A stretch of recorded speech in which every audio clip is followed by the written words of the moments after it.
Ano ba naman itong kaibigan ko na to? Bakit kailangan pang sa akin itanong itong if there's a way, there's a way. What?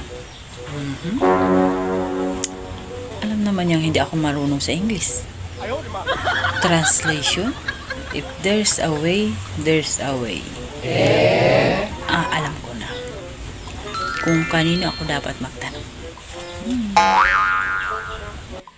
Maria, asan ka ba? Alika, dali. Alika, may tatanong ako sa'yo. Alika, lapit ka sa'kin.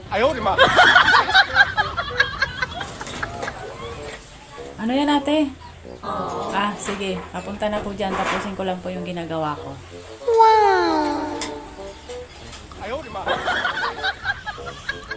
Alam ko ito si Maria. Matalino ito eh. What? Magaling to sa English eh. Naiwan mo muna itong gagawin ko. Tama na ako kay ate. Baka may kailangan sa akin. Sige. Alika Maria, dali.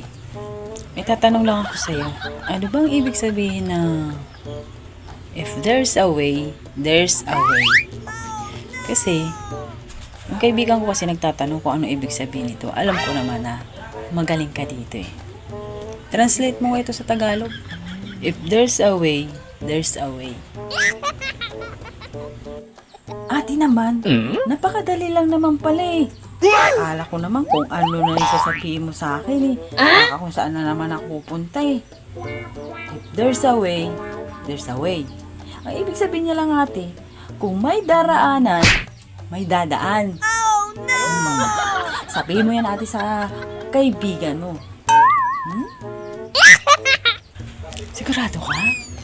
Kung may daraanan, may dadaan. Okay. Sige nga, matawagan nga yung kaibigan ko. Galing-galing talaga nito ni Maria.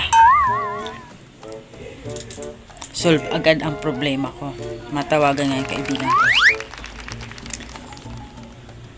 Hello? Ay, nako. Ito talaga si ate. Simple English.